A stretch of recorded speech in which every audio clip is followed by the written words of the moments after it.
Okay, Rolando, it's all yours. Thank you, Genia. Welcome everyone to this presentation. Today with Sharif Akasha, the translator with the Arabic Translation Service. He has been a presenter in the past and a frequent visitor at the DDLS.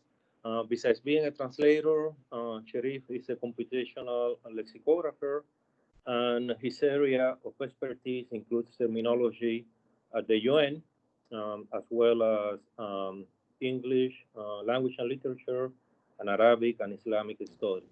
He has a master in translation studies too, and he has even published a couple of books on these topics. Today's presentation, as you know, is about terminology. Um, this is a conversation, not a policy setting exercise. We have very detailed guidelines and a long experience and expertise in this area at the UN. The goal of Sherry's presentation today, what's in a term, is to foster a conversation to stimulate thinking around these issues. And maybe what we discuss today here can be valuable as a reference, but also as a motivation to keep researching this very broad field. Um, Sherif is going to be talking particularly about what he sees as the three steps in this work. Um, the construction of a term and a terminological database, and the finding of equivalence and the management of the terms once we have those terms in a term base. I want to pass the floor now to Cecilia, the director of our documentation division, who would like to say a few words. Thanks again. My apologies for doing this from the phone. I have had technical issues with my laptop today, and I apologize for these glitches at the start of this presentation. You might think that we don't do it, but we run a test sometimes even twice before each presentation, but things happen. Thank you. Cecilia? Thank you, Rolando. Good morning, good afternoon, everybody. I would like to start by thanking Sherif for proposing this presentation, which most certainly will elicit quite a lot of discussions, because terminology is an area that all of us as translators and other language professionals, because I see that there are also interpreters, writing reporters in the video conference, we are all very, very interested. So during the past couple of years, actually, we have made quite a lot of progress in terms of fixing UN term, and we are in the process of continuing this discussion. So I just would like to start by saying that now we have a global terminological system, that it is very well maintained, that it is actually fed with the collaboration of all translators. We are having a new approach to terminology, which I think it is much more productive, where all of us are terminology experts. So conversations like the one that Sherif is going to present today and facilitate today after his presentation are actually extremely important for us, because in terminology, since it is such an area of great interest for all of us, we may, put either too much effort or intention, and we need to balance also against what actually it is really, really, really useful in official terminology in our profession. So I just wanted to introduce this presentation and to signal the importance of terminology in our work, and to also tell you that Francis Enriquez, who is our UN term coordinator from the substantive side, and Natalia Bondono, who is the project manager of GText, who is actually in charge of the evolution of the UN term.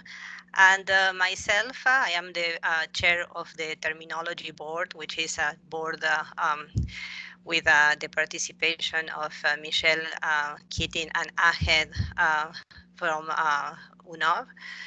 From the directors from UNOV and UNOG. We're all of us very committed to make terminology extremely useful for all language professionals.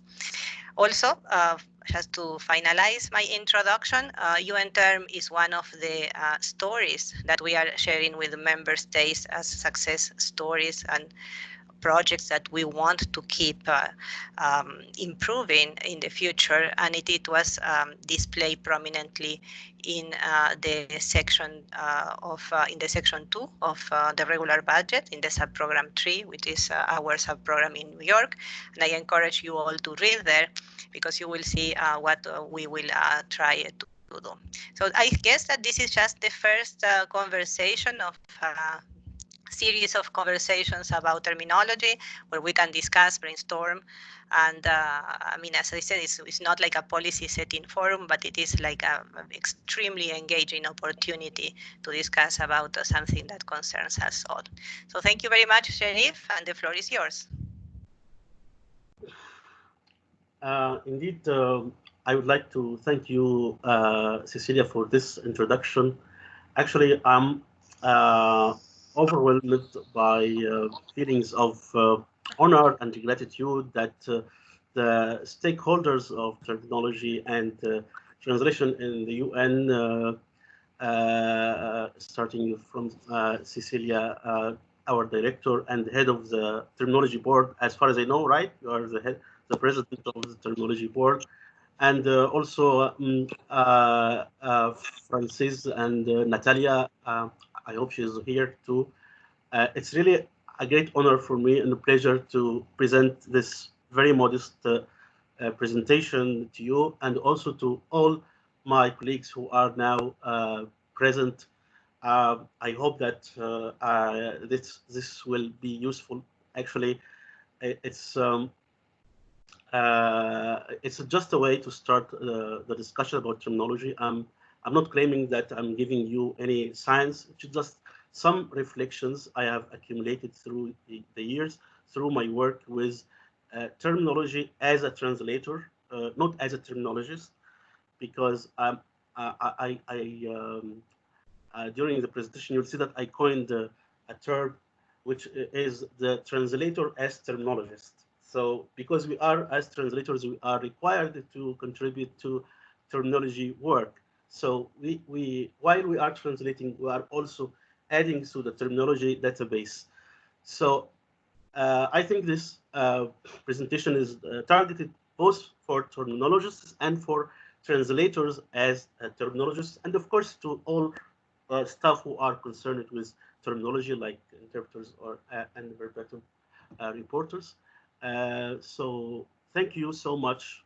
You have obliged me with this magnanimous introduction. And now allow me to start sharing my stuff. Just I would like to give me you 50 seconds. I will adjust something with the settings. Just 50 seconds. I'll be back.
Sharif? Well, apparently Sharif is having some technical issues. Maybe he's mute. I mean, or not. No, he's not mute. I'm so sorry about that. So sorry. Actually, I would like to talk about three levels of terminology work, which are terminology construction, or you can call it creation, equivalation, and management.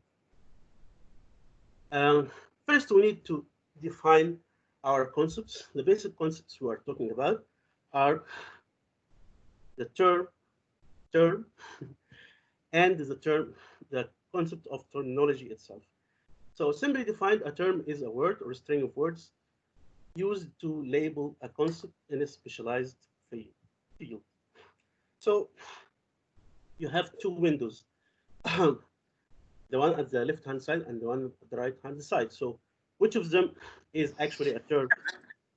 So I think you would say that the one at the right-hand side, because it is a technical term. But maybe someone would say that the window at the left-hand side is also a term for those working with construction industry. So it's all something relative at the end of the day. Terminology can be defined as a systematic arrangement of concepts within a special field. But oops, there is a primary level which I omitted to mention. Can you guess what is it? I will tell you. It is what I call term recognition. Term recognition is a process whereby we figure out that a certain word or string of words is a term, and therefore decide to add it to our terminology database. You are capable to see the slides, right? Can you see the slides? Yes, we can see everything. I know it's a little disorienting to be a presenter in this context. We can see everything. Thank you. Yeah. Continue. Great. So, as if I am a translator as terminologist, or even a terminologist per se, on what basis do I stop and say, oh, this is a term that I must add to the term base, that I must suggest to the terminologist to add to the term base? For if we consider every word or expression we encounter as a term, then we'll end up talking about a lexicon, not a term base. But here in the UN, for practical considerations, we include terms and lexical items in our term base. So a term in our context could be a fixed expression, an idiom, a specialized single noun or compound noun encapsulating a concept. But there should be a limit, there should be criteria at the same time. So there are monolingual criteria and bilingual criteria for term recognition. The monolingual criterion means that the string is considered as a term in the source language, regardless of whether or not the translator has a difficulty understanding or translating it. So this is a criterion used by the monolingual terminologist. In our case, the English terminologist. So, for example, if I have a term like natural resources, this is an economic term. But the fact that it is a term is of little significance to translators, since it is both transparent and has direct equivalent in all the target languages translate to. Transparent means we can detect the meaning from the individual words. So translators may not even stop at it and say that it is a term, I need to add it if it's missing, because the strings are clear. So this is a monolingual issue. And of course, it is the incumbent duty of the monolingual terminologist to add it to the database. And we have it already in UNITER. Now we move to the bilingual criteria for term recognition that concern us as translators when we contribute to the terminology work. So this is what I call translation-driven or translation-induced criteria for term recognition. There is a unidirectional criterion and a bidirectional criterion. The unidirectional criterion has two sides, source and target. There is a source direction and a target direction. The source language induced, now I am in the bilingual mode. The bilingual sub-mode of this is source language. It means that the term is not transparent, though it has a direct equivalent. For example, I'll give you an example from this term I came across a long time ago. Market gardening. It's the business of growing fruit and vegetables on a commercial scale. To some extent, it's not transparent because we cannot tell what's market gardening from just this. We need to search. But it has direct equivalent in French, for example, culture maraîchère, if I pronounce correctly. Then we move to the other direction, the target language oriented direction. Here the term is transparent, meaning you can detect the meaning from the strings, from the words, but it has no direct equivalent. So in this case, and this is a very common case, the term is actually does not correspond to the standard definition of terminology, but for practical considerations related to the target language, we suggest it as a term. For example, the word, the term training consultant. Actually, it's, if you go by the book, it's not a term, but since, for example, in Arabic, when we translate it, we paraphrase it as an advisory expert in the field of training.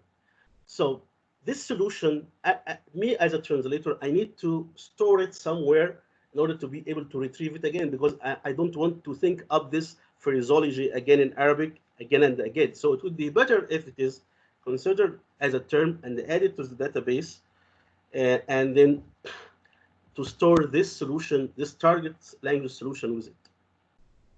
Now we have the third criterion, which is the full-fledged term, bidirectional criterion. The term is both opaque and has no direct equivalent. Opaque means that you cannot tell its meaning from the words. It's like an idiom. And at the same time, it has no direct equivalent. So here, like what? Like this term, confinement leave, for example. You cannot detect the meaning of confinement leave from the words. It's a type of maternity leave which is offered in some countries.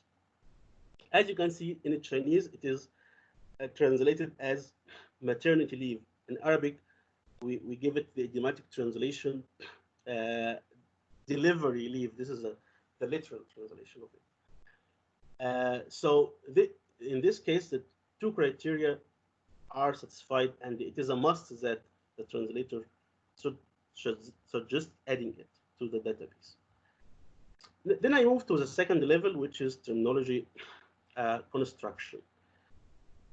It's the creation of the terminological entry and annotating it with accurate information that facilitates the processing and accurate equivalent in the target language. So there are several types of data that has to be annotated with the term. We have conceptual data, linguistic data, metalinguistic data, and contextualized data. The major thing with conceptual data is definition, because it presents a clear explanation of the meaning of the term. If we don't have a definition with necessary and sufficient features, we will not be able to produce an accurate translation or equivalent. For example, the term auditing, which we don't have a definition in our UN term, for example, for auditing. And in my opinion, this is why sometimes the difference between auditing, the general meaning of auditing as oversight, and the accounting meaning of auditing as revising the accounting books are sometimes blurred because we don't have a clear-cut definition. I had discussion with Rolando before that, and Rolando says it is only accounting sense. But I think there is a shade of difference between the two. And when you are translating from English to a language like Arabic and Chinese, this difference will actually be more clear than when you translate to other European languages because of the effect of cognates in these languages. You may notice the difference, but in Arabic, we notice it. And perhaps in the Chinese too, I don't know, we can, our Chinese colleagues can talk better about this. Then we have the concept mode. It means specifying the type of concept. And this is very important. We have several types of concepts: entity concepts, domain concept, action, state, attribute, process, act, event. And confusing them can lead to wrong equivalence. For example, like competition and competitiveness. Competition is an act concept, while competitiveness is an attribute concept. So if we fail to see this, we will produce wrong equivalence. Then we have the linguistic data, grammatical category, gender, number, polarization. These are also are important data. Then we can move about to talk about the metalinguistic data. The first is the term itself as head of the entry, and then term type. It can range from full term to acronym, short form. And term type is very important as it alerts us to the missing entries whose equivalents already exist. For example, the full entry could exist with full metadata and equivalent, while its corresponding acronym is missing, or sometimes the reverse is the case. The acronym has an entry, while its corresponding spelled out entry is missing. So if we have a term type for each entry, it would be easy to retrieve missing entries and export them in a plain file. Contextual data. Contextualize examples that capture the real usage and the context where the term has previously been used. Now we move to the second level, which is term equivalation. It is a target language-based phase in the process. But at this point, we need to differentiate between term equivalation and the term translation. So I want you to just think it up if you'd like to guess, to speculate about the difference between because I didn't say I avoided using term translation, because here when you talk about terminology, it's different. Translation is not equivalation. And I would like you to guess, speculate about it for a second and tell me what do you think.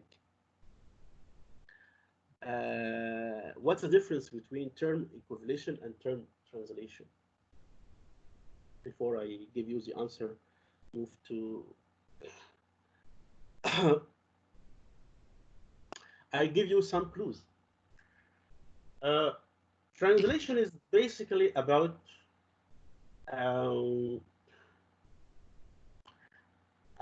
context, right? That's we all know. But what is the opposite of context? Can you tell me? Are you following Are you following me? I'm just going to suggest that if anybody has an idea, they can raise their hand and we'll tell them to speak. Or you can just switch on your mic and answer Sharif's question.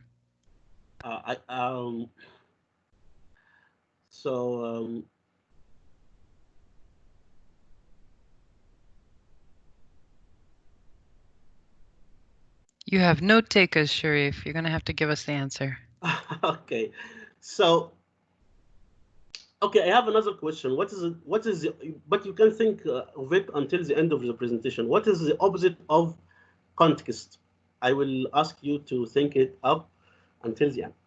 Okay, term equivalation means finding a target language context-free equivalent for the term as a lexical entry and not as a textual string. While term translation find a target language context-bound equivalent for the term in a specific text. But of course, there is a link between both, because term equivalation gives the input for term translation. And the opposite of context is content. So translation is about context. Terminology is about content because we analyze the internal conceptual content of the term. And also it is about context also, but in a different way than translation. It's of paramount importance, of course, for the terminologist not to be driven by a specific text, or he or she will risk producing an equivalent that covers the meaning of the term in that particular text only. Sometimes we, as UN translators, we can be driven by a single text if this text represents an authentic legal document in international law. In this case, we are bound by its legal force to use a term which has occurred only once, but this is an exceptional case. But in parliamentary documents and normal average documents, no single document should actually be the basis of our terminology decision, especially when there are other documents. We have to find them and to look at them and to compare. So there are some parameters suggested to under equivalation we can follow in order to solve these problems. These are coverage, substitutability, distribution, diversity, and consistency. Coverage means that the equivalent or equivalents should cover all or most of the occurrences of a given lexical unit, which is in actual practice is impossible, of course, but I will show you how to deal with this.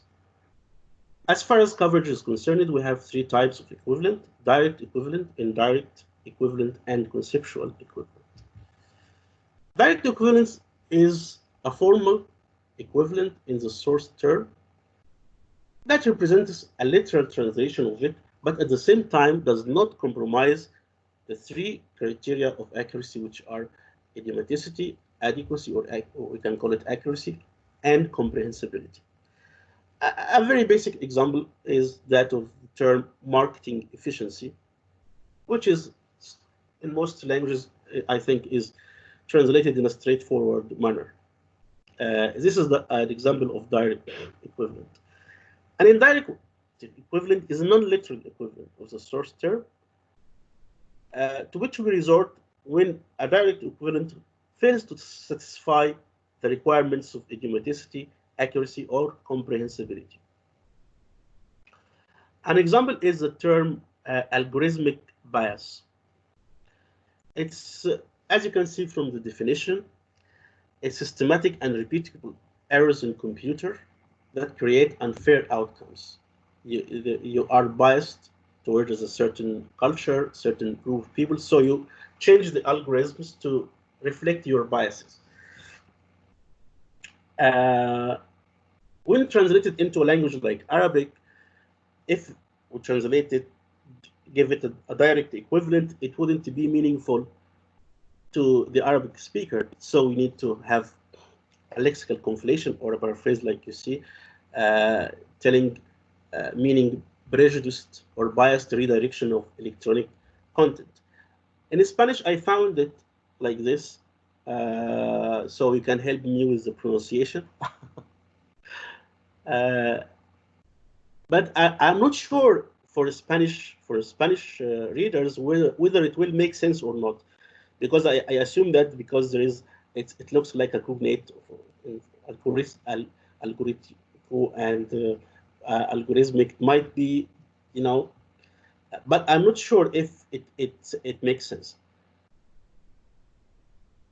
A conceptual equivalent is an equivalent which conveys the propositional meaning, which is the basic meaning of the term, but may partially fail when considerations other than meaning come into play.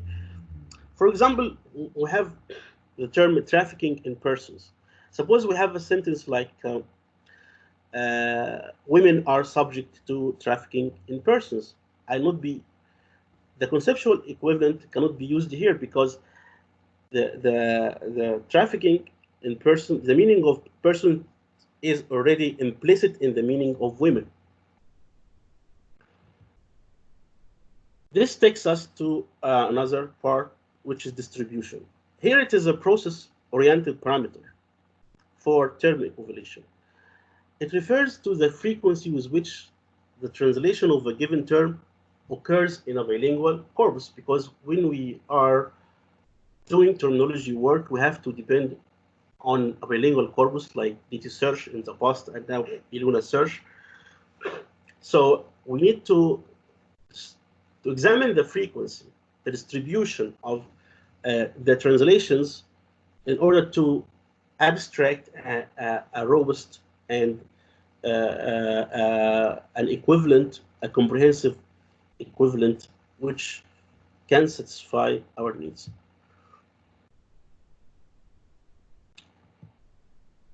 Now we can move to talk about substitutability. It means that the equivalent is fit to substitute for the source word in almost all its grammatical variations. For sometimes, an equivalent a term can have a different equivalent when it is singular than when it is uncountable. When it is countable, then it is uncountable. This happens a lot in some languages. For example, in Arabic, we have the term abortion. In Arabic, when it is countable, it means it is translated as an abortion operation, or a case of abortion. So the terminologist has to take this into consideration, the bilingual terminologist, to provide two equivalents, one for the uncountable version and one for the countable version. Then we talk about diversity. It's a logical extension of the parameters elaborated. Since absolute coverage and absolute substitutability by single equivalent are impossible in many cases, so we need to provide diverse alternatives, diverse equivalence alternatives to fill in the equivalency gaps resulting from inadequate instrumentation of these parameters. As we have seen that in the case of a conceptual equivalent, we need to add other equivalent like trafficking in persons. We need to add also trafficking in order to avoid redundancy in some cases, like we have seen in the example I've just given. Sometimes there is a generic equivalent or conceptual one for the generic that's fit for generic texts, and some equivalent which is more specialized.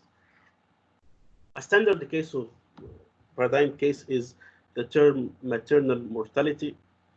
For in some cases, general domain texts, it means death of mothers, and sometimes it could mean post-mortem deaths. In Arabic, we have two equivalents. One for the general domain, which is death of mothers, and one for a specific domain, which is in medical contexts, which is post-mortem death. Now there is an important also subparameter, which is consistency. Because without consistency, there is no conceptual coherence, both in the final texts or in the term base itself. We have three modes of consistency: internal consistency, external, and derivational consistency. Internal consistency means assigning the same equivalent to a term when it occurs in more than one terminological phrase with the same meaning. For example, The term factor is assigned different Arabic equivalents when it occurs in the terminological phrases mission factor and extreme environmental condition factor in peacekeeping mission texts. So when you imagine that you have a text that has a heading, a section about mission factors, and you translate factor as a coefficient. And under the heading, you have the term extreme environmental condition factor, and you render factor in a different way as not as a coefficient, as a factor. The reader will think that these are two different things you're talking about, while actually it's the same thing. So such type of internal consistency in the term base has to be taken into consideration.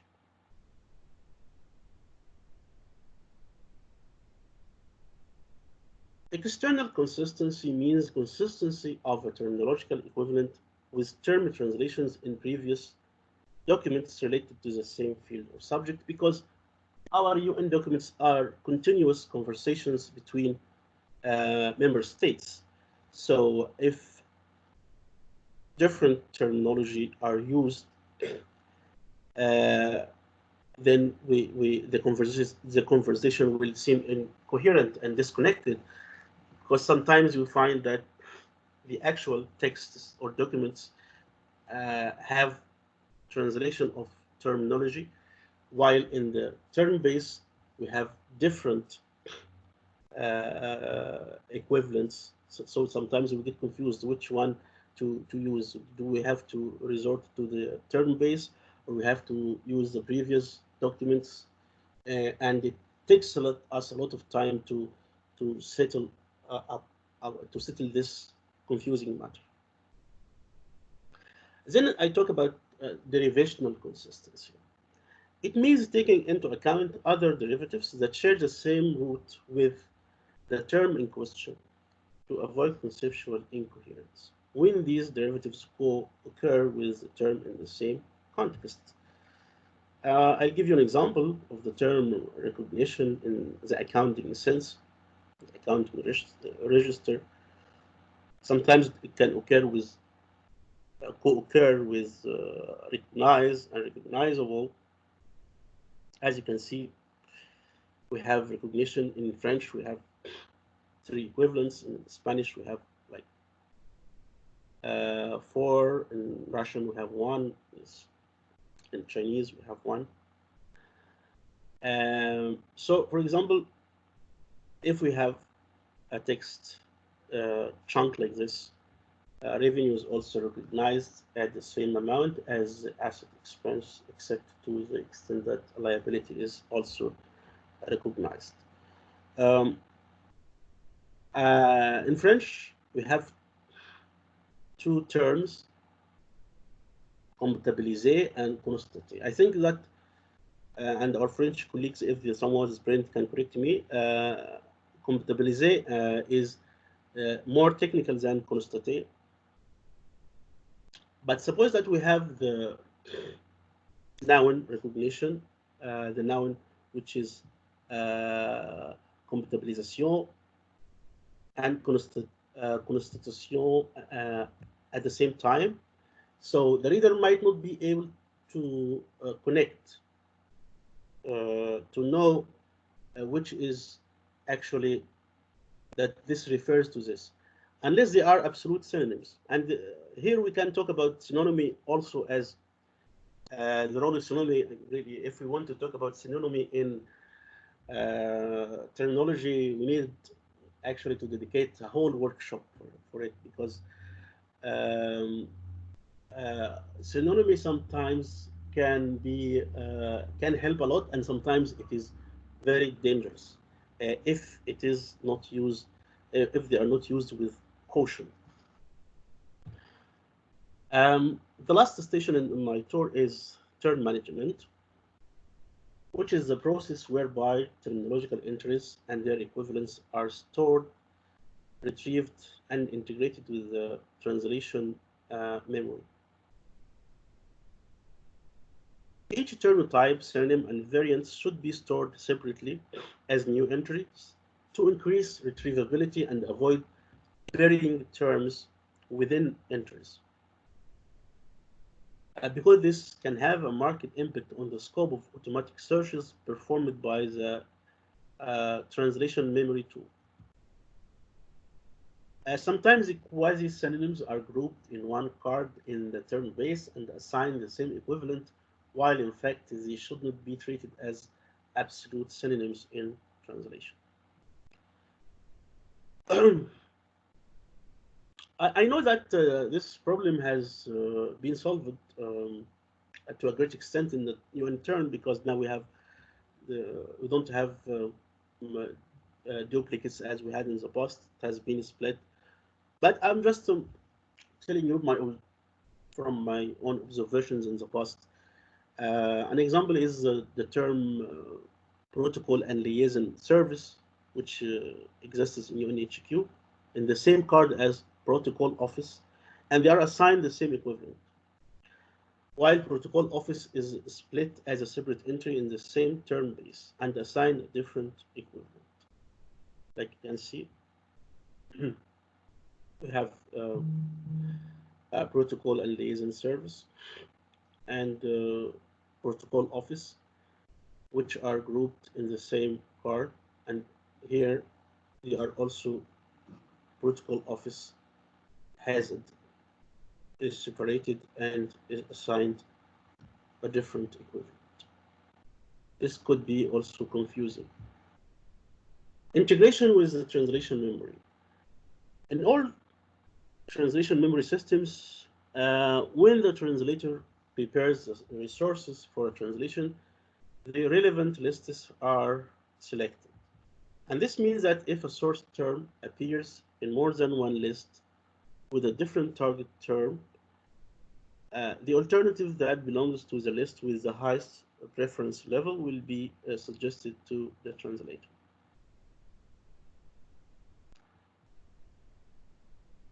The systems allow the user to set a priority list in which the selected terminology lists are assigned a preferential order.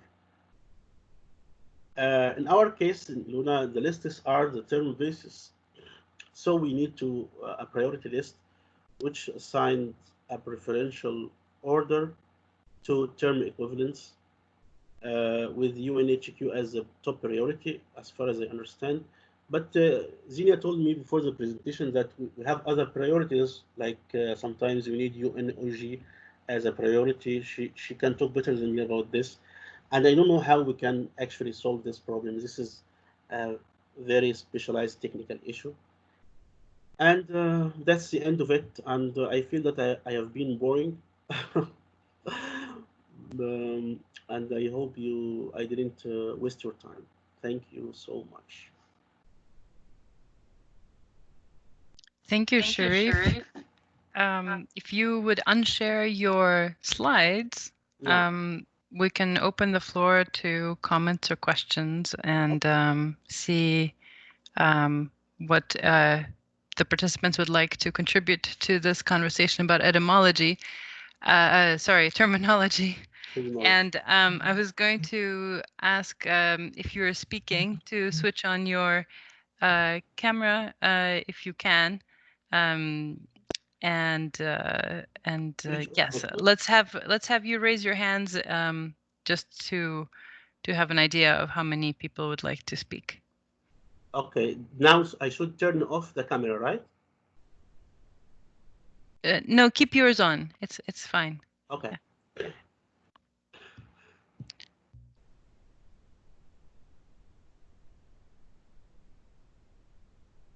Okay, we have a couple of questions. I'll start with Dalia. Okay. Dalia, please go ahead. Hi, Sharif. Thank you for the presentation. I have actually two questions. The first is about the priority and how exactly is it going to be assigned? I mean, does it automatically give priority to UNHQ because as far as I understand, every duty station has specific topics for the specific organizations that they have, and so for us here in Vienna, I would want to see the priority given to the equivalents from the field that I'm working in, because it could have another equivalent in other duty stations depending on their subject matter. The other thing is more or less related. So what happens if there's one term that has different meanings in different fields? Does it come under one title and then you have the equivalents for each field, or is it repeated per field? So each field would be an independent entry or record. Thank you. Thank you, Dalia. Actually, concerning the priority, for my part, we in ATS, for example, we prefer use UNHQ, and but we don't set this. We cannot. This is not set as a priority in our Eluna version. We cannot. We have no control over that. And I'm just proposing. I'm giving the problem, but I don't have the solution. I wish there is a priority, because as a translator, I would, for example, need to go to the directly to the equivalent which is most relevant. Sometimes when I found Eluna gives me a hyperlink to an equivalent which is very, very remote and very rare, while actually if there is a priority listing like other translation memory tools, that would make life easier for translators. But how this can be done and achieved, actually, I don't have the answer. So maybe our specialized colleagues would like to answer this. I think Natalia is raising her hand. In Yes. fact, okay, Thank you. go ahead. And after Natalia, I have Francis and Hussein.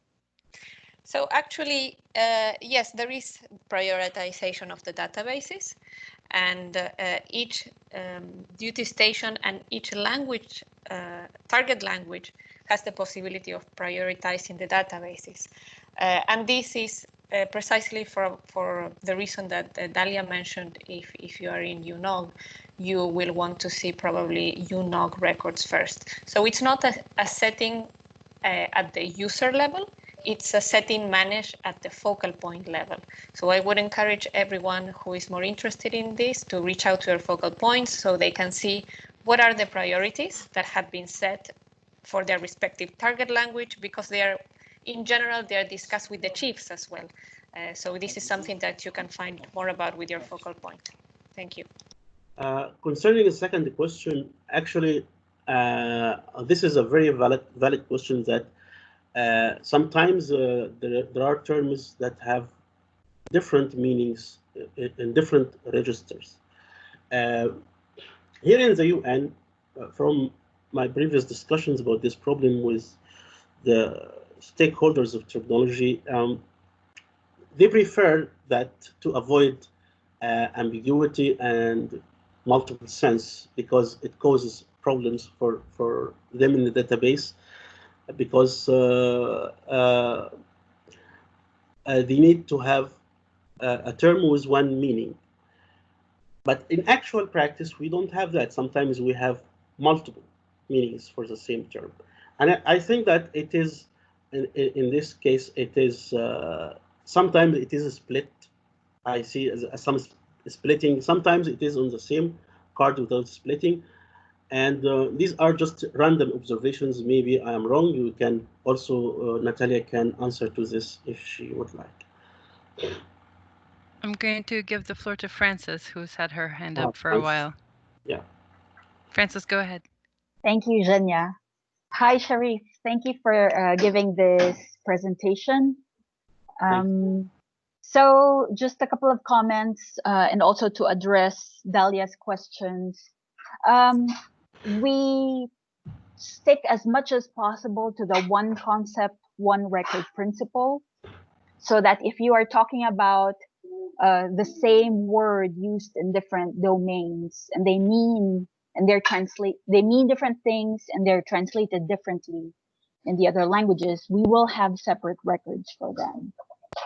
So when you look at the record and you see the domain, the subject, and you see that it's relevant to the document that you're translating, then you know that you're in the right place. So that's one thing. Regarding the issue of trusting one data set over another, when you're in UNOG and you want to trust UNOG records more, that is kind of the old approach when we still had fragmented data sets. As Cecilia mentioned earlier, we are approaching this idea of a global UN term, so that if you are looking at a record in the field of health, for example, if you're working in New York and you're looking at a UNOG record in the subject of health, and because it's their expertise, their field of expertise, it's something that you should trust. So it's a trust issue, I think. That's why translators and other language professionals are pushing for this prioritization of data sets. But as we consolidate our data sets and we engage in collaboration with the other duty stations, and we have this the distribution of labor in place depending on the field of expertise, we'll see less and less of this reliance on prioritization. Thank you. I think we have a pragmatic solution for this when we have the feature of missing equivalent, which a translator, if he or she finds that there is a missing sense in the source language, they can, and there is no split entry for this sense, they can compensate for that by suggesting an equivalent in the target language, and this solves the problem for them. It does not, of course, solve the problem for all the languages. It solves the problem for only one language. But if the terminologist can find that there is a missing equivalent for one language, this means this clicks a nerve. It means that also there could be missing equivalents for other languages, and they can ask the bilingual terminologists in the other 6 languages to add them. And maybe you can also modify the metadata and the definition. We have a scope for this without necessarily having to split the entry. That could be a solution, in my opinion. I have a Hussein next on the list. If you're still with us. Oh yeah, go ahead. Yeah. Thanks, Sharif, so much for the very informative and interesting presentation. Very nice work, really, and thank you for initiating this discussion about this kind of framework for term recognition. I'm very interested in this. You know, in Arabic we have had so many discussions about this, and there's still many things that need to be done about it. But I have a question that is like very specific to like your framework of how to recognize terms. Yeah. Mainly, most of the things that I have noticed in the examples were nouns. Like all the terms are headed by a noun. So I was wondering if this kind of framework would be also applicable to things like verbs or adjectives. For example, in like domain-specific verbs like to debug or to profile or things like that, or something like an adjective like semantic or syntactic or something like this. Does this framework or this approach accommodate things like this so that we can have more of standardized ways of expressing terms or expressing things that are not actually nouns but are more of like adjective or verb or even adverb types? Thank you. Thank you, Hussein, for the question. This is a good question, and I will answer it to the best of my knowledge. Uh, uh, in a term base, actually, most of the entries are nouns because nouns are considered the best encapsulations of a concept because they are not they are very detached conceptually and neutral, and they are not time bound or bound by time and place.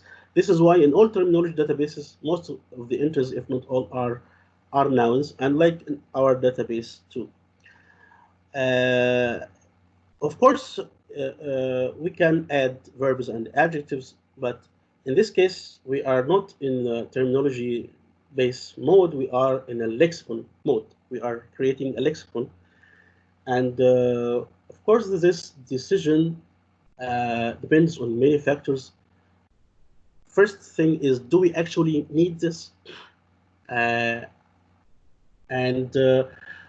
whether it will be, does it pose any technological problems in integration with Eluna?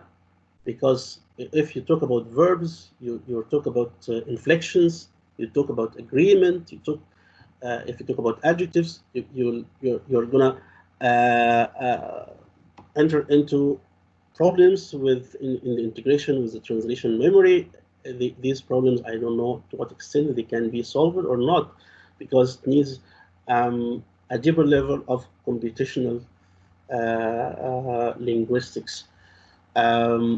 I'm not sure, and I'm not sure if we actually need to have such type of lexicon.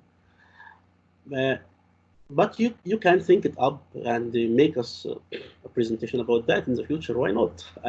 I will personally be most appreciative of this. Thank you for the question so much.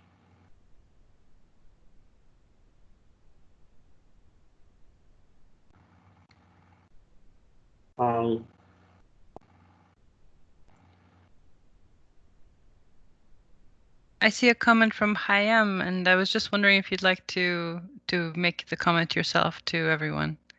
Yeah, a comment here in the conversation.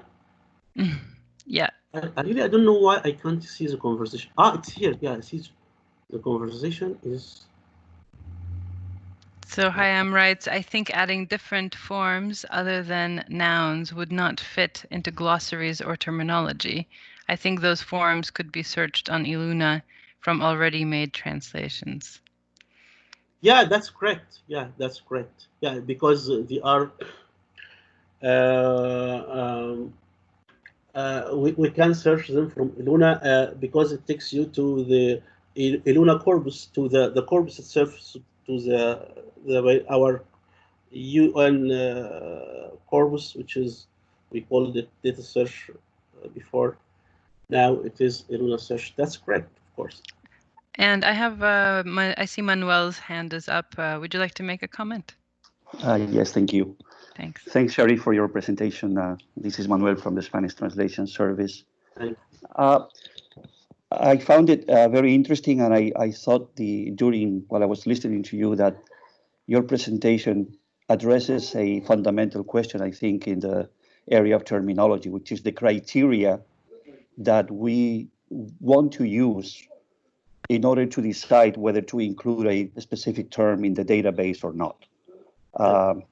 I remember once in one of our talks in the service that I raised the point that and this was the question, do we want to include a lot of common words in the terminology, or do we want the terminology to be just a specific set of terms related to United Nations activities or United Nations entities, things like that?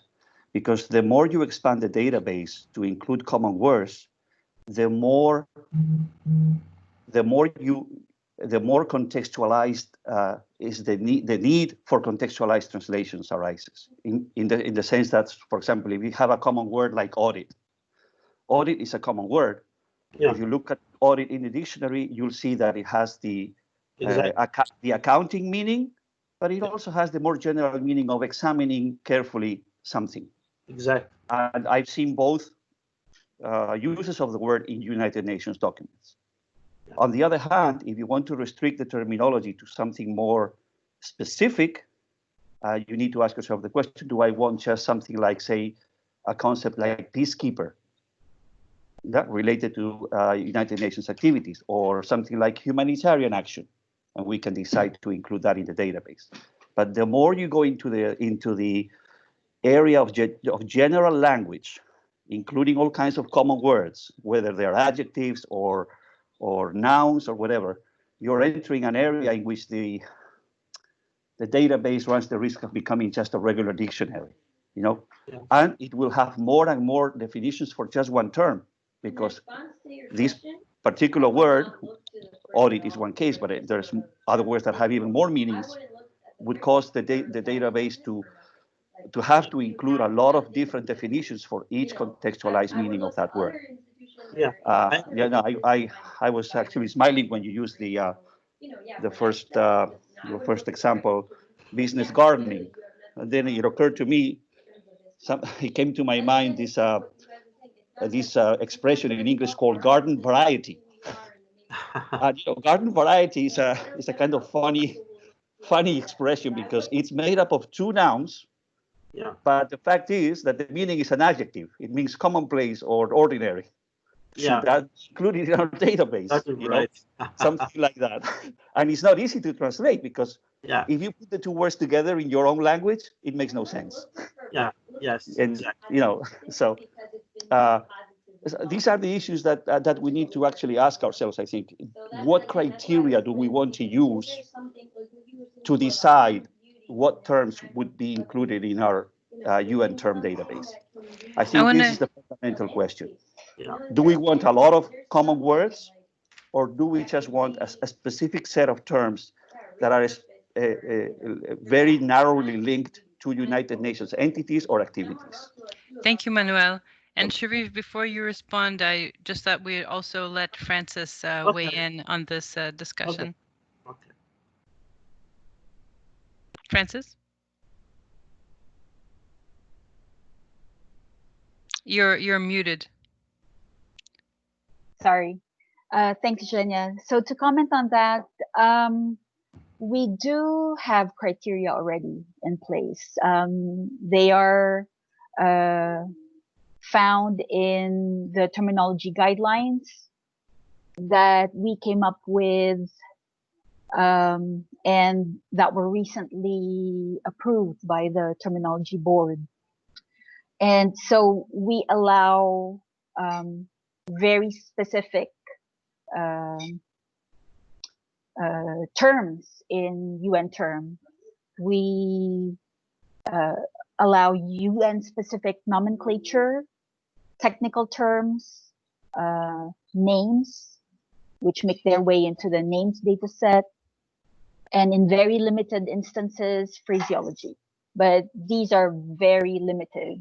These are exceptions. We don't normally allow common words that belong to the general language and don't require standardization. And so it's useful for terminology focal points to keep these criteria in mind, but it's also useful for translators and other language professionals when they make their suggestions so that nobody wastes their time, right? But yes, we don't normally allow common words because you can imagine how much everybody's work would get bogged down just trying to sift through these, and the dictionary is there already. You know, that's what it's there for. Thank you. I see no other hands, so Sharif, please go ahead. Yeah, I would like to comment on our two colleagues, Manuel's and Francis' answer to him. Actually, I think we need both. We need both the so-called common words and the terminology, but at the same time, we need to take into account the limitations we have, that we don't need to create new entries, as far as I understand from France. So the compromise is when we have a definition, a good definition, which can cover all the aspects of the concept as far as possible, it will allow us to produce equivalents, as many equivalents as can cover everything. Because in actual practice, for example, when you talk about auditing, we in the UN documents, sometimes we talk about auditing in the strict accounting technical sense, and sometimes the documents refer to auditing simply as oversight or revision or examining something, as Manuel said. So we need to have both. We need to be more flexible, but at the same time, we also take into account the guidelines Francis is talking about regarding the the size of the data, the size of the entries, because we don't end up creating an encyclopedic dictionary or for them. So, in my opinion, the solution is to expand on the equivalents rather than expand on the source language entries. And concerning the criteria, when I was talking about criteria, I didn't mean I am aware of the guidelines and the criteria that you have in the terminology guidelines, but I'm talking about the criteria as cognitive process. As a cognitive process, how we as translators as terminologists think while when we suggest a new term.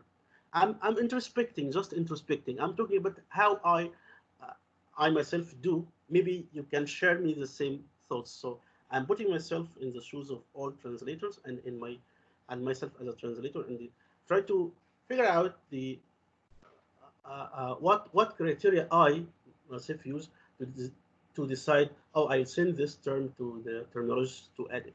So that's what I want to clarify concerning the criteria. I hope I answered the question.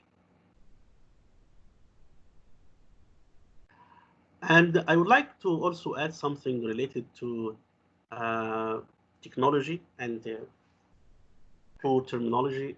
It's really good news for us that because most of us are concerned that the huge advances of machine translation and neural machine translation will end up actually making translators redundant. But actually, this could be a possibility on the long term, but not for terminologists. Terminologists will still retain their job forever. Why is that? Because, as I said, translation is all about context. The computer, whether all machine translation systems, rule-based, statistical, hybrid, or neural, depend on context. They don't get inside the concept, the term itself. They just work contextually. They gather contextual data and perform operations, huge statistical operations. So I compare it to like you say, suppose that you have a necklace made of hazelnuts. What the machine translation system does, it connects the hazelnuts with each other to make this necklace, but it does not crack each hazelnut and look inside it and they get any result, because that's looking inside the hazelnut is the work of the terminologist. It is about content. So, and you can try this yourself. Just look at the terminology. If there is no, for any neural machine, look at Google Translate, at the current Luna neural Translate. If you don't have the term already in the database, that it will never get you, it will not be able to coin a term in the target language. And I can raise a bet on that. You can, and I'll pay you whatever you want if you find a single term that neural machine translation can coin in any target language, because it cannot. It only uses the equivalents that are provided, but it will not be able to produce an equivalent because it cannot crack the nut. I hope it makes sense. Sharif, I have two comments. One of them is that I think in some ways the perspective coming from the English into English translation might be a little bit different.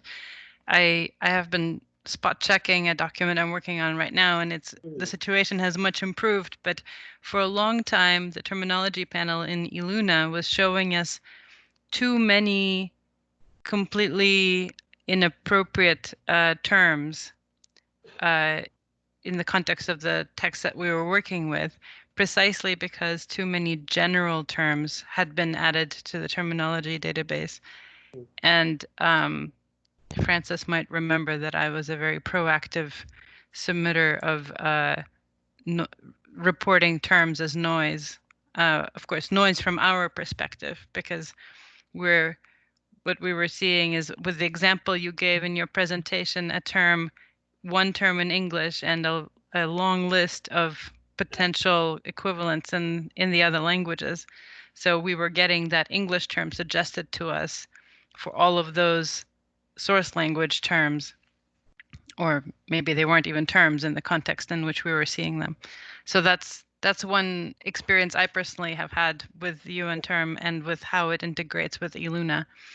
And the other was not so much of a comment, but I know there's probably some interpreters in attendance today, and I think it would be very interesting to hear their take on terminology and how they approach this decision-making process. How do you decide whether to include something in your glossary or not? And also the extent to which you make use of UN term in your work.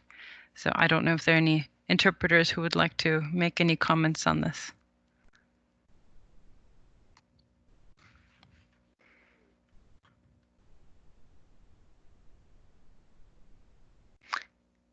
Moving right along. Oh wait, there's a comment in the chat, perhaps.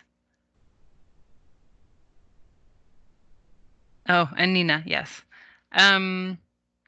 Anyway, that was just an attempt to open the floor for interpreters who might want to share their perspective on terminology.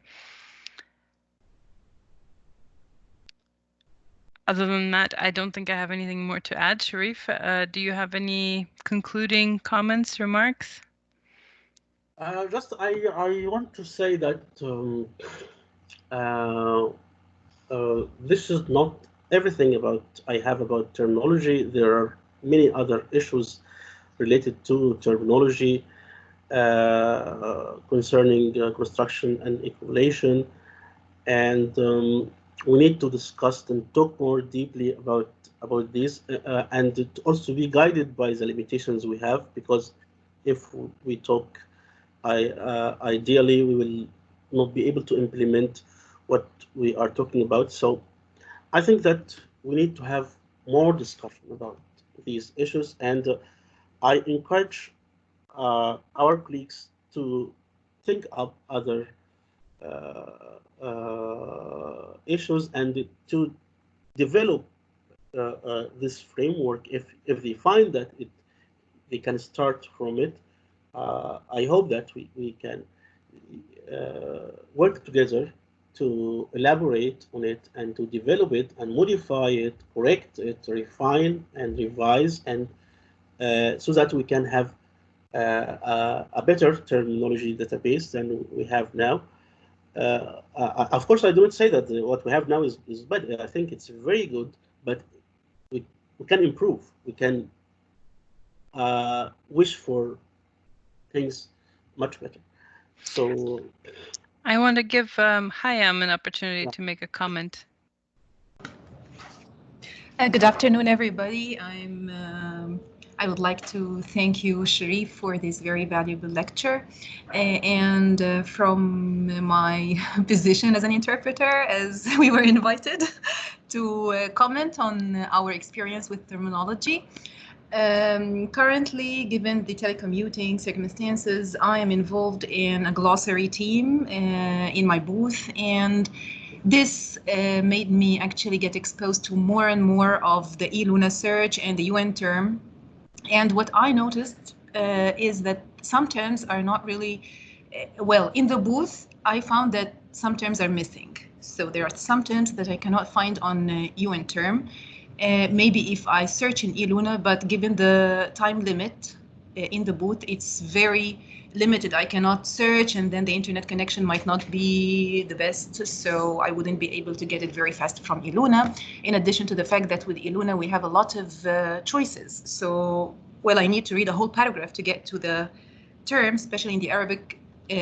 When we have the Arabic column, you don't have it highlighted in yellow. So you have the term highlighted in the English column, whereas in the Arabic, you need to read the whole paragraph to get to the term. And while making the glossaries, I found that there is some discrepancy between the documents that are translated into Arabic, especially when, it happened that I was working on the second committee documents and reports, which is which about macroeconomy and all these economic issues. I felt that some reports are translated by freelancers maybe, and some are translated by staff members, and I found a lot of discrepancy between the terms. And some of the terms were really like out of context. I felt that some of them were not really translated by somebody who was exposed to that before, whereas I found other documents that were with better translation. So is there any effort? I know that you are making a lot of effort. Is there any endeavor to unify especially that it's the same paragraph, like it's a report from 2018 and this is a report from 2019, more or less it's the same text, but with very different terminologies. And I'm not here talking about the stylistic differences, which is how every single translator might write, but some terms were really very different. Thank you.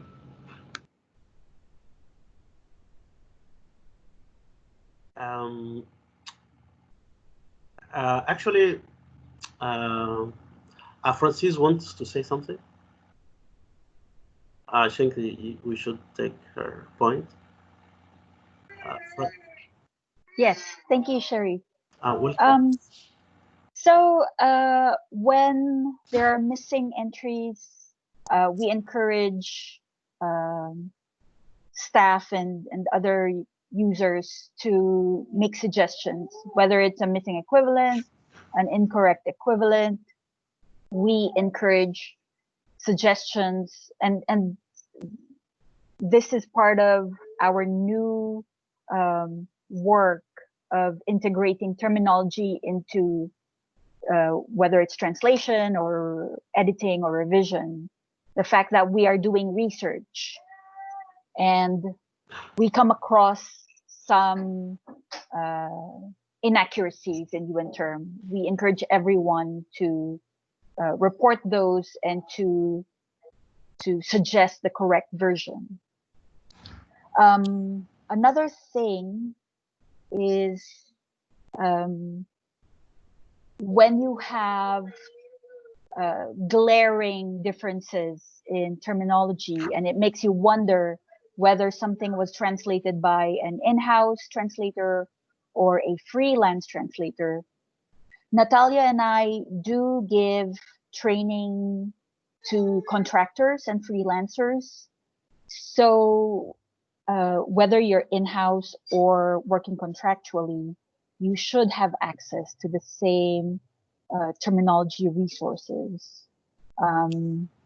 So I really don't know whether it's a quality control issue, but in theory, anyone who's translating or working on a UN document would have access to the same records in UN. Thank you. And just quickly, one more time, a comment from Manuel, and then I think we'll have to wrap it up considering the time. Go ahead.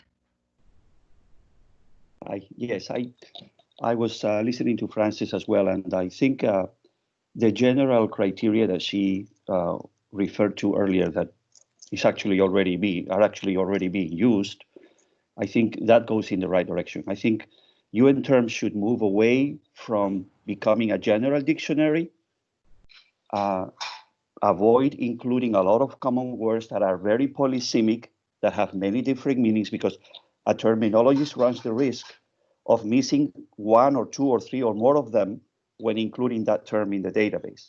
And only in as far as a common word has become a word that is used in the United Nations context with a very specific meaning, say something like demining, something like education grant. You want something in the database because you don't want the word grant to be translated in different ways by different languages, because it's all part of the same documents that, administrative documents that we all use in the United Nations. Those kinds of examples should be included and should be fixed by UN term. Otherwise, it needs to move away from the general dictionary area and become a very specific, very specialized, and very United Nations centered kind of knowledge base. That's my opinion. Thank you.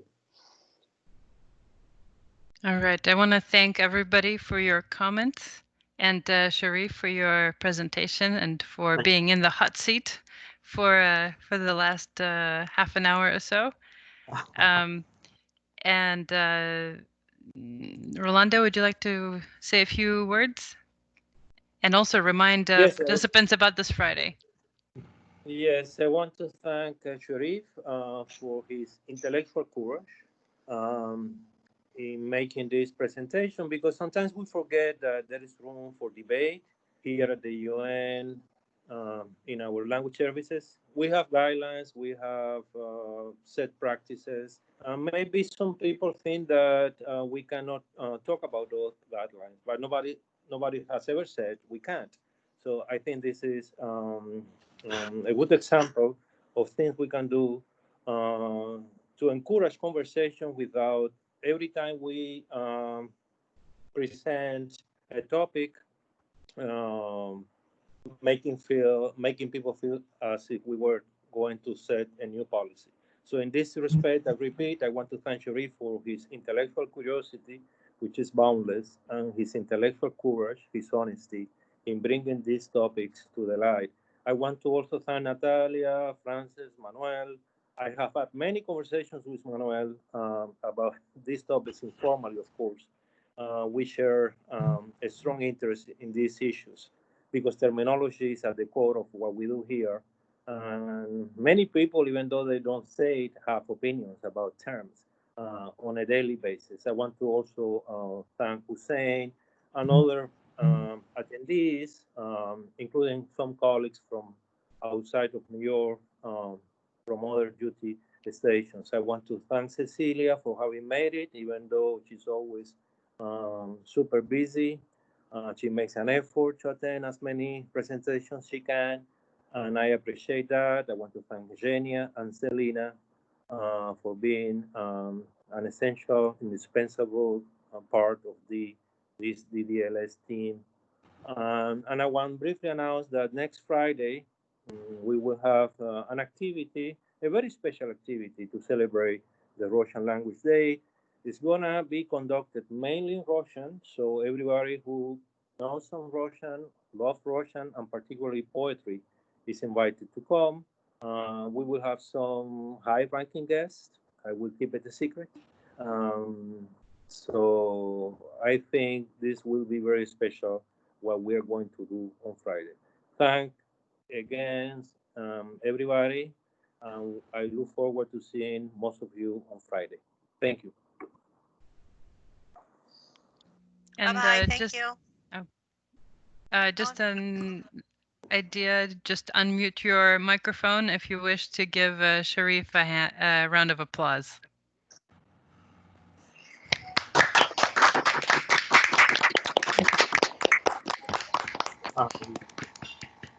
Thank you so much, and thank you for tolerating me for almost 2 hours now. And I really appreciate that. And I hope that the conversation can continue for the sake of improving the backbone of our work, which is terminology. And thank you again for everything. Thank you, Sharif. Bye. Thank you.